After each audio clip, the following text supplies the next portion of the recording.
All right, we are back for episode 7 of the KG Show, and I'm here today with Bryant Smoove Brown out of Punchtown Boxing. Bryant is 4-0 as a professional with 3 KOs. He is one of Michigan's top rising prospects, and he's in Grand Rapids for the King of the Jungle National Championships. He's got some guys on his team that are fighting at the tournament. Bryant, how are you doing, man? Pretty good. How you doing? Good, man. It's good to have you here today. Thank you. Yeah, so, we've worked together a couple times now on the Clip events in Detroit, and both times have been pretty exciting fights, and it's been pretty cool to work with you. But I think this is kind of the first time I can actually talk to you a little bit that's not in a getting ready for a fight mode and kind of find out who you are a little bit. Yeah, so tell me, man, what was happening in your life when boxing found you? Boxing actually found me when I was a kid. My brother was boxing, and I sort of seen him doing it and just kind of followed behind him. At first, I didn't like it, though. And then as the years went on, it kind of grew on me, So I would get in there and I would spar. I hated to spar. Like, I hated it. I would get beat up and embarrassed, and people would look at me like I was like nothing. Like I was the bum of the gym once upon a time. Yeah. And that's why it's part of the reason why when I see kids in my gym and they not really, like they think they doing so bad, I try to uplift them because I was once them, What made you stick with it? Just over time. Like I was doing it so much that I couldn't stop doing it. It was weird. Like even though I didn't like it as much, I could not stop doing it. So I actually fell in love with boxing when I always knew Noah because we grew up together. We boxed in the same gym, but I fell in love with it when we ran back into each other. Yeah. So can you tell me about that? Well, how did that happen? I was actually going through something with like coaches. Okay. I was to the point where I wanted to quit boxing. Really? Yeah. So something, I don't know what it was, but something just told me like, just give it one more try. Give it one more try. Just, go here, And I actually had a friend at the time who I grew up boxing with. His name was Tyree. And Tyree used to go to the gym. I don't know if you heard about it. It's called Gold's Gym in Detroit. So Tyree texted me and he's like, come up to Gold's Gym. We got coaches up here. You can work out. And I had nobody at the time, So I was like, all right, why not? I give it a try, I went up there. And I seen Noah for the first time again. I haven't seen him in years. So I seen him training kids, and I seen him training Titus, one of his fighters that he started off training, one of his first fighters. So I'm looking at him like, okay, he doing his thing. I was actually proud of him, because I was like, he a coach now. Yeah. So then as time went on, I just was like, I was thinking to myself, like, should I let Noah train me? I was already thinking that, And then I got on the pads with him one day, and then like the connections just clicked off the bat. And then I started thinking to myself, like, you know what? I'm gonna go ahead and give him a try, And I told myself, after this is the last time. I'll probably be done with boxing if this don't work, Really? And it ended up being so sweet that I actually fell in love with boxing for the first time in my life, There's something serious like to be said about that, though, the connection that a fighter has with a coach. Yeah. And you see that a lot, right? Yeah. Where it's like, I think it was even like Prime Tyson, right? If you think about Prime Tyson after Cuss died, he was never the same. Never, yeah. So there's that relationship, and it seems like you guys have a really good relationship. Like your team, and it's actually something like I want to talk about, today, is just how tight your team is. Like you guys kind of move as a unit, you move as a family, and I think that's really important. And it's also like kind of crazy to think about. How old are you? I'm 25. You're 25, and I think Noah's 24. 24, yeah. Yeah. I mean, you guys are young guys and just have it together. Yeah. That's pretty exciting, right? Yeah. That's got to feel good. It does. It actually makes me proud because a lot of people look at us like we too young, we not supposed to be where we at, or, but it's just, we work together with everything. I'm not over him. He's not over me. We don't have an ego with each other to the point I feel like just because I'm older than him that I can't learn from him, Yeah. or just because we grew up in the same gym that I can't learn from him, you know? Definitely. Either though we grew up in the same gym, we had the same coach, we know somewhat the same things, he can know something I don't know, you know? I can know some things he don't know, you know? And I could be like, what, this is not, I don't feel comfortable this way. Let's try it this way. You get what I'm saying? And he listened to me. He like, okay, that's good. So there's some give and take between you two. Yeah. As you guys are both continuing to learn and grow. Yeah. And I think that's one of the biggest reasons why we click how we do. That's awesome. Yeah. Would you say that's like the key thing that makes Punchtown different?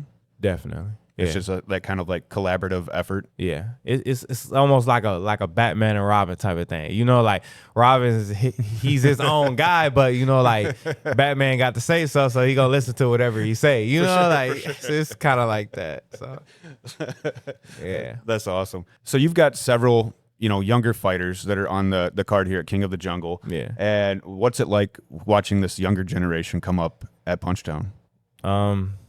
It's real exciting for me because I was once them, and the amateurs for me was harder than the pros. Like the pros is hard, don't get me wrong, but the amateurs was just a different atmosphere, a different feeling. When you hit them tournaments, and just to know that you gotta, even when you complete the first day, you gotta fight again. You gotta do it again and again, you know, for like a week, you know, and then you gotta maintain that weight. That's hard. It is. Yeah. So I feel like in that aspect, being an amateur, it's more hard. It takes a lot. You know what I'm saying? Like, of course, in the pros, you want to keep that you know, you want to look impressive and all of that, but it starts in the amateurs. All of it starts in the amateurs. You know, that was something that we talked about briefly, and I didn't really get into it with you. So I guess with your amateur career, you said you were 41-9, and that there were some issues with your style of fighting and just some other kind of like politics that were involved. Do you want to talk about that at all? Kind of like, you know, in addition to the stress you're dealing with, like you said, staying on weight the whole week, and then the fact you're fighting multiple times in a week or sometimes in a month, right? What was that like in the amateurs? Can you explain that? So, I never really had a weight problem, right? So with me, it was whatever I walked around at, I fought at, you know? So if I walked around at 160, I'd probably fight at 165 at the time, you know? Or if I walked around at like 157, I'd fight at 152. That was a weight class at the time, you know? So the weight never really been hard for me. It's just really the fights. You know, like when I was amateur, I had a coach at the time.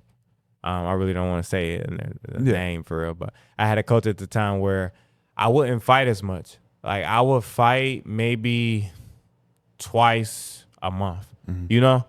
But it wouldn't be like the nationals how they do now. You know, they go to the nationals a lot now, you know, almost every month or you know, that they have the nationals. I only went maybe 3 times as an amateur to the nationals. So for me, all of my fights came from shows. So it was kind of hard. When I did hit them national stages, it was hard because I never been there before, you know? And then I'm fighting guys that's #1 and #2. And it's just like, oh my God, you know, like, I never been here before. So do you felt like you could have been built up better on the local level? For sure. For sure. So what is that? So I would assume you fought in Detroit, right? Yeah, I fought in Detroit. I fought in Flint. I fought all around. I fought so many places. Like some of them I can't even remember. Yeah, because you said you were moving around coaches a lot. Yeah. And do you think that kind of played into it too? Like just not having that like, you know, like great coach relationship yet? Yeah, could be because I wasn't really stable, you know? I would give a coach a chance, and once I seen that they really wasn't trying to do anything for me, then I go to another one. It was hard. Like, I went through everything a boxer could go through. Yeah. Everything to make you quit. And I had a lot of opportunities to the point if I wanted to say, oh, I'm done, I could have did that and just went and got a job. But I just kept doing it. Something just like, I don't know, I felt like it was made for me at some point, you know? That's super interesting to me because like you said, you had so many opportunities to quit. You didn't like sparring. You weren't really in love with the sport, but like you just kept going. Yeah. Like, can you elaborate? Like, what? Can you put your finger on any moment that was like, why? What made you keep going? Really, right? If you were having the issues with the coaches, you were having the issues with like kind of getting thrown up against top talent, unprepared, right? And you said you weren't really in love with the sport. Like, what changed? Like, what kept you going? I came back and fought for the first time with Noah at the Golden Gloves. Yeah. It was in Detroit, where they have it at Burt's. I fought there for the first time. That was me and Noah's first fight together. And I came up short. I ended up fighting Brandon Graff. You know who that is? Yeah. Yeah, I ended up fighting Brandon Graff. I came up short to him. It was a really good fight. But like I said, I fell short. And then from that point on, I told myself, like, okay, if this is what I'm going to do, I'm going to do it to the fullest, and I'm going to get better and better, right? So after that loss, we went back to the gym, and we worked on everything that I didn't know how to do.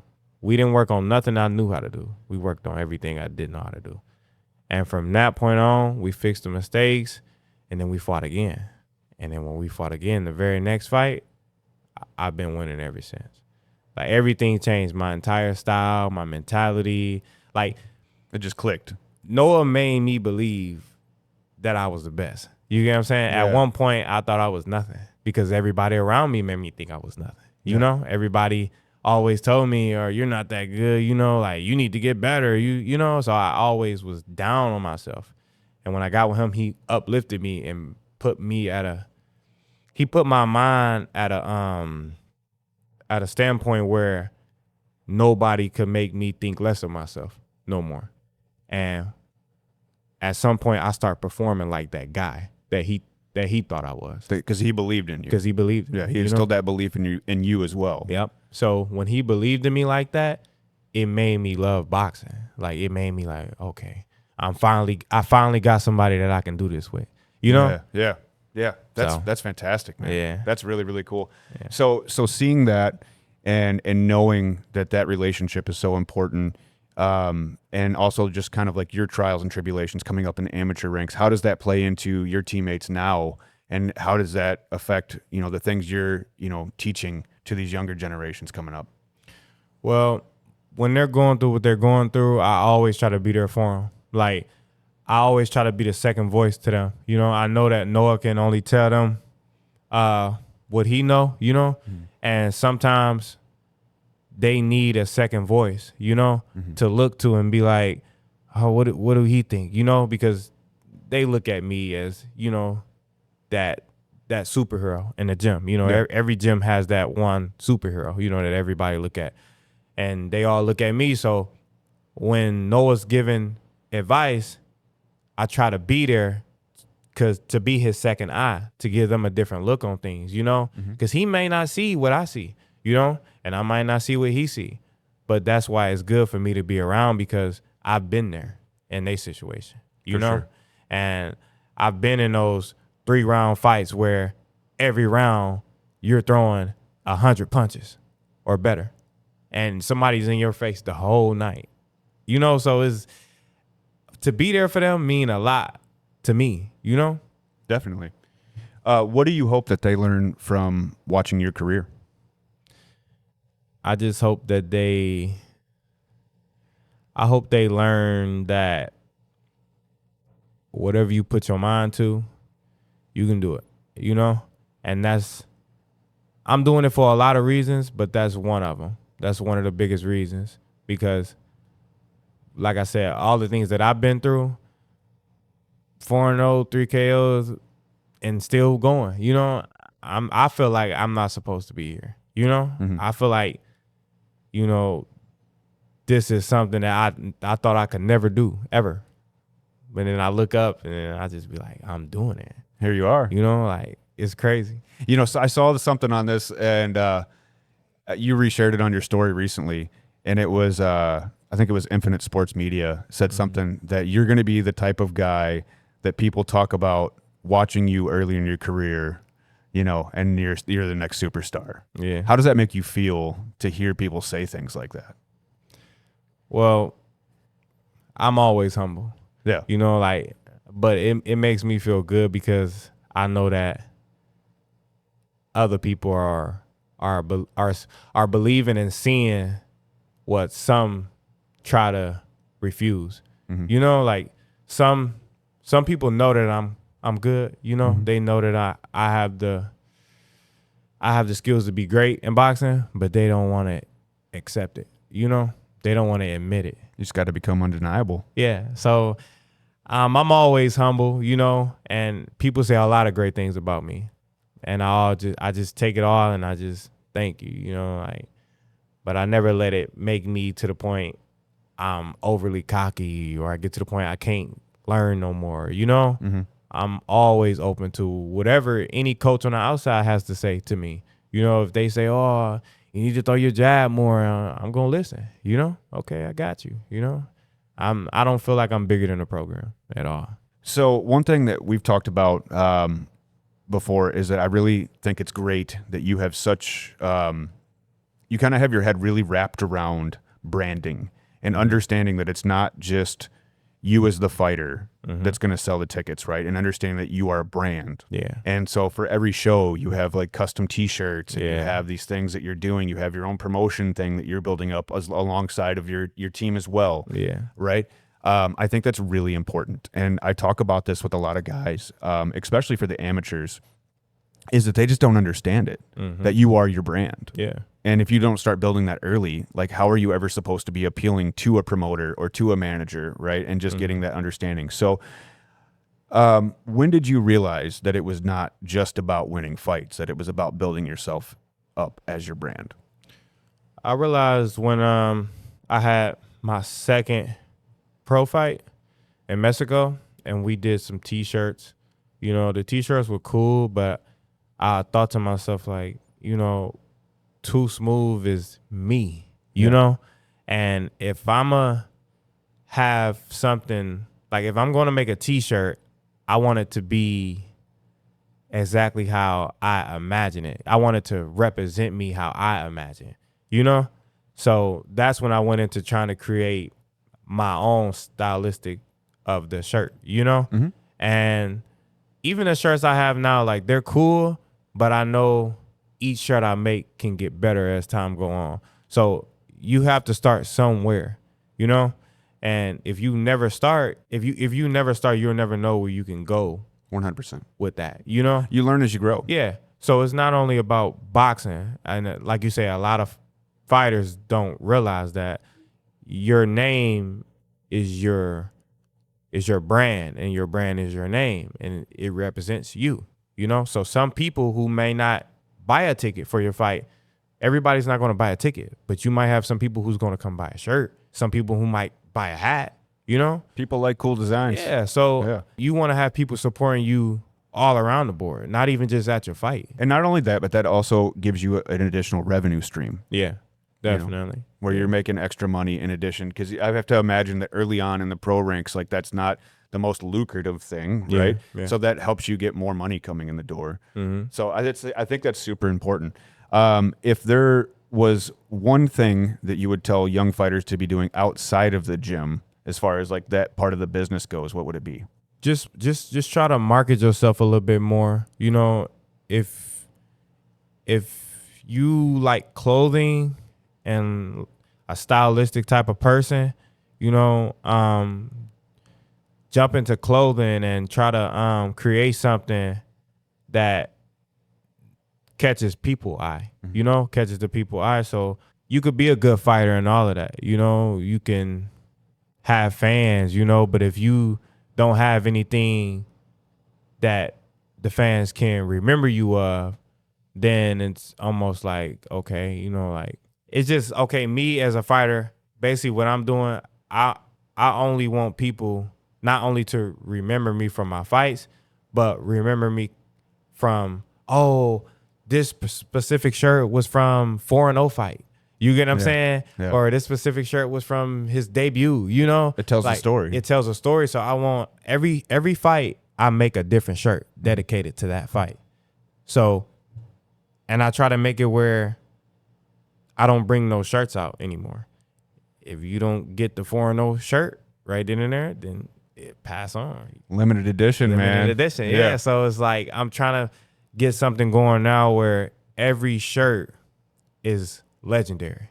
You know, like it could be something where you can frame it on your wall, and I probably sign it, and you put it in a picture frame, like, oh, this is from 5-0, too Smoove. You know, like for sure. That's what I want it to mean something to people. You know what I'm saying? And I can tell that because you put a lot of time into the designs and the material selection, and everything looks really cool. Yeah. And I'm really excited to kind of see where that part of it goes. Thank you. So one thing I wanted to talk about was after your third fight, we were backstage, and obviously that was a great finish you had. It was a super exciting fight. Yeah. And you said something, and I don't know if you remember even saying this, but you told me, you were like, I was hitting him to the body, and I could feel like the fight leaving him. Like I could feel him like breaking down. Do you remember saying that? Yeah, I said that, yeah. Yeah. So can you explain that? Like, how do you recognize when you're feeling like another fighter starting to break in the ring?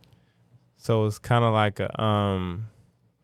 like when you're hitting the guy, and when the bell first go off and the fight first start, you're hitting the guy and he's fresh. You can feel it when he's fresh. Even when you hit him, you know he's still there.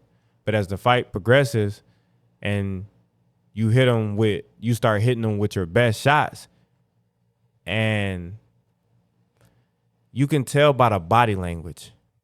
Like when you hit a guy, boom, and then he don't respond immediately. Then you hit him again, boom, and then he just cover up and he just lay there for a second. So every time I'm hitting him, I can feel it through my fist. It's weird. I can feel it through my fist that, okay, he's leaving. He is almost time, you know? And so do you know when to pour it on? It's sort of like you know when to pour it on. Yeah, because it was moments in the fight where I would hit him and I would hurt him.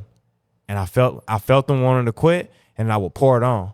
But I remember to myself, okay, some people like to play possum, you know? Yeah. Some people like to play dead. So once I remember that, I start back to take my time. I'm like, okay, let me set it up again, you know? Because either though I hurt him, some people throw shots in between just to try to, you know, and some of them might catch you, you know? Your last fight got a little bit interesting. Yeah. Yeah. Yeah, it did. Yeah. You got caught with a shot in the first round. Yeah. What was that like? Can you describe that? When the bell first went off, I was lax. You know, like I said, in the back room, I was tired, man. Like, I tried pouring water on my head to wake me up and everything. And I knew it was going to be a hard night. I felt it. I said, man, this finna be one of them nights. And when I went out there and I tried to wake myself up off the ring walk and everything, and once we got in that square and we threw a couple punches, I was real lax. Like, I was just like, whatever, you know, like I'm trying to make myself feel like I'm in the gym, you know? Mm-hmm. So then, boom, he caught me with like a stiff, strong jab. And I didn't see it because I had my body angled to a side that me and Noah always work on. He always tell me not to lean that way. And I made the mistake and I leaned that way, you know? So I sort of ran into the shot, you know? And then after he hit me, it wasn't like I was hurt, but it rattled me and it woke me up and said, okay, you in a fight. Let's fight, you know? So from that shot on, I started to fight the guy. You did. Because I wanted to let him know, okay, you're not taking nothing from me, you know? For sure. So to get that experience though, like after getting hit with a shot like that, I was glad because it let me know at all times, stay focused. You know, even if you tired, even if you didn't get no sleep, you know, it's time to fight. You know, you came here to fight. So what I should have been doing in that moment was have my hands high.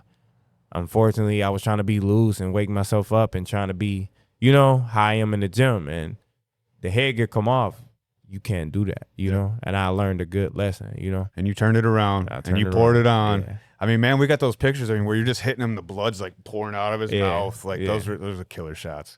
But all right, man. So what's the rest of 2026 look like for you? Okay. So we supposed to be back at it September 25th, I believe, at Motor City Casino.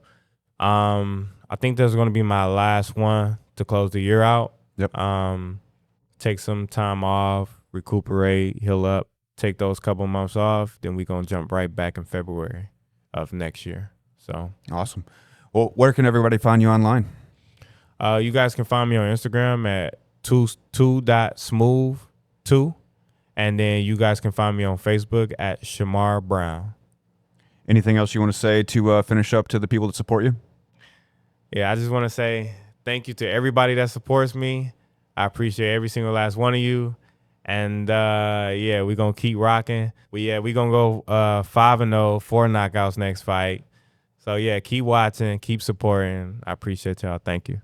For sure, man. Thanks for being here. Thank you. I appreciate you.